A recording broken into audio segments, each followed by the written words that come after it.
Selamat menyaksikan, semoga bermanfaat dan dukung terus channel.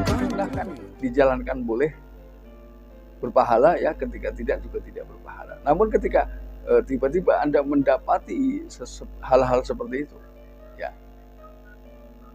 ini ada. Assalamualaikum warahmatullahi wabarakatuh. Kembali lagi bersama saya Kang Kumis ya.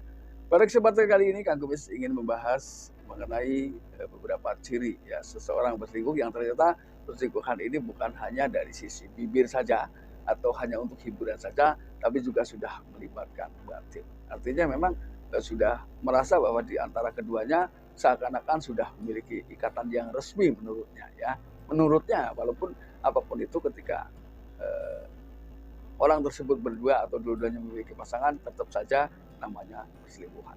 Ini kan menurut perasaan seseorang yang mungkin sedang terbuai oleh kebahagiaan semu yang bukan miliknya.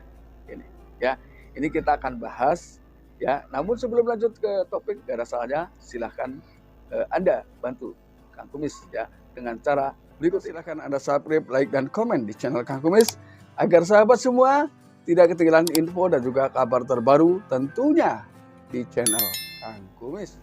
Terima kasih. Oke, kita lanjut ke topik. Ini ada beberapa hal yang perlu kita pahami ketika seseorang sudah melakukan perselingkuhan yang sudah terlalu dalam. Artinya bisa juga melibatkan fisik dan non fisik ya, atau katakanlah sudah los-losan ya, sudah lain. Ini yang pertama, dia mulai semua hal ini selalu melibatkan ponsel atau Androidnya ya. Jadi dia akan menggunakan itu karena mau tidak mau ini juga bisa ya, walaupun ini sebetulnya tidak boleh, karena pada dasarnya fungsi daripada media sosial adalah untuk memudahkan hal-hal yang baik ya, bukan untuk menjembatani hal yang tidak baik. Saya yakin apapun yang diciptakan ini sudah diperhitungkan untuk keuntungan manusia dari sisi positif ya, untuk keuntungan pengguna lah ya dari sisi positif. Ini tentunya itu, jadi kita ambil positifnya saja. Lalu kemudian yang kedua, apakah secara diam-diam Anda melihat sesuatu kegelisahan yang tersembunyi ya, yang mungkin pernah Anda lihat dari pasangan Anda. Jadi biasanya ketika seseorang pasangan atau istri gelisah, ini kan ada sesuatu hal yang sedang dipikirkan. Namun ternyata kegelisahan ini tidak tertumpahkan kepada pasangan. Artinya kegelisahan tersebut tetap dipertahankan ya. Jadi dia gelisah tapi tidak mau mencurahkan perasaan hatinya atau apa yang sedang dirasakannya. Jadi artinya dia sedang melakukan kegelisahan atau terjadi kegelisahan secara personal. Ini adalah tanda kedua. Lalu kemudian yang ketiga, biasanya sangat sedikit waktu yang diberikan oleh pasangan Anda, karena dia memiliki kesibukan baru yang justru menyita waktu untuk berlama-lama dengan pasangan. Ini juga mungkin waktu-waktu tersebut adalah sengaja diciptakan untuk sedikit banyak mulai merenggangkan antara hubungan si pria dan wanita atau si suami dan istri. Ini sebetulnya tidak boleh terjadi ya. Ini karena apapun itu kita memiliki sebuah tanggung jawab ya. Jadi termasuk ketika kita ingin tahu lebih banyak tentang apa yang dilakukan oleh pasangan kita, itu adalah wajar karena itu bagian dari rasa tanggung jawab yang dibebankan kepada para suami ya. Karena tentunya ketaatan istri kepada suami adalah hal nomor satu, tapi tentunya adalah taat yang tidak melanggar aturan. Lalu yang keempat, apakah Anda mengalami perubahan gaya bercinta ya. Jadi bisa jadi gaya bercintanya memang semaunya atau tidak memiliki semangat.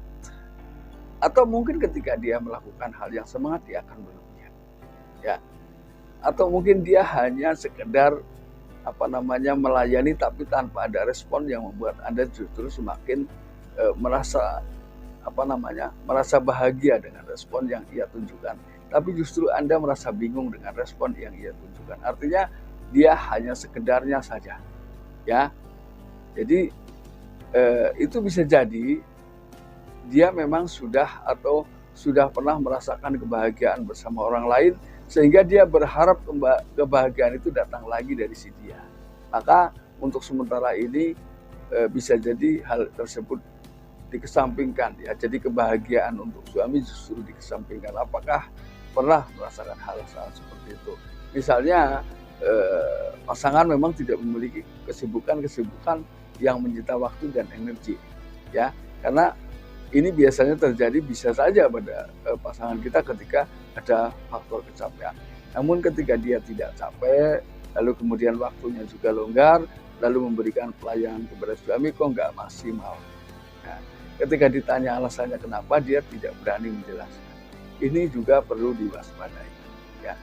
Lalu yang keenam, ini dia mulai bercerita tentang masa lalu. Ya, masa lalu biasanya adalah masa lalu yang kurang enak. Yang justru ketika cerita dari masa lalu itu berlanjut, maka justru menimbulkan hal-hal yang menciptakan percikan-percikan atau keributan-keributan kecil antara Anda dengan pasangan Anda. Jadi entah masa lalu si istri, entah itu masa lalu si suami. Ya, namun biasanya adalah ada seseorang yang ingin menciptakan sebuah kebahagiaan di masa depan, maka ia mengubur buat masa lalu. Ada juga orang yang menggali masa lalu untuk menciptakan semangat demi masa depan juga ada. Tapi ada orang yang membuka masa lalu semata-mata untuk mencari celah agar masa lalu itu tentunya tidak bisa diterima dengan baik. Inilah bedanya. Di sini ada 3 faktor yang memiliki tujuan dan maksud yang berbeda, walaupun kaitannya satu, yaitu tetap bicara masa lalu.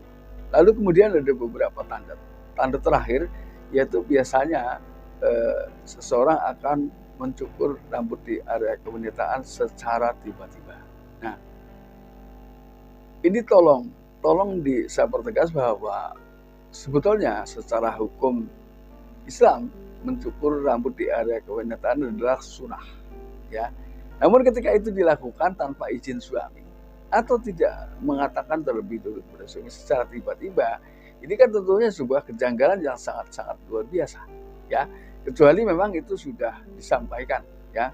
Ketika bicara hukum sunnah kan dijalankan boleh berpahala, ya. Ketika tidak juga tidak berpahala. Namun ketika tiba-tiba Anda mendapati hal-hal seperti itu, ya, ini ada kemungkinan memang seseorang sedang melakukan hal seperti itu. Lalu kemudian apakah mungkin ada yang tanya, apakah Kang Kumis pernah melihat itu? Nah, ini adalah hal yang memang tentunya setiap pengalaman seseorang ini memiliki pengalaman yang berbeda-beda. Nah, jadi misalnya mohon maaf sekali ketika perselingkuhan si A dengan si B, dengan si C, dengan si D dan selanjutnya, ini tentunya memiliki pengalaman yang berbeda. Dan masing-masing orang tentunya akan menyampaikan pengalaman-pengalaman yang pernah dilaluinya ya di dunia percintaan mungkin. Jadi ketika jadi namun mungkin ada beberapa orang ya, dari sekian banyak orang ada yang memiliki pengalaman yang sama. Nah, hanya orang yang memiliki pengalaman yang sama lah yang bisa bercerita tentang kesamaan. Ini maksudnya. Jadi ketika secara tiba-tiba tanpa adanya pemberitahuan lebih dahulu, ini patut dipertanyakan. Ya, jangan dituduh tapi dipertanyakan. Karena siapa tahu dia memiliki maksud dan tujuan yang berbeda. Ya. Nah, sahabat, mudah-mudahan apa yang Kang Kumis sampaikan bisa bermanfaat. Dan akhir kata, shalom harmonis bersama Kang Kumis. Ya. Assalamualaikum warahmatullahi wabarakatuh.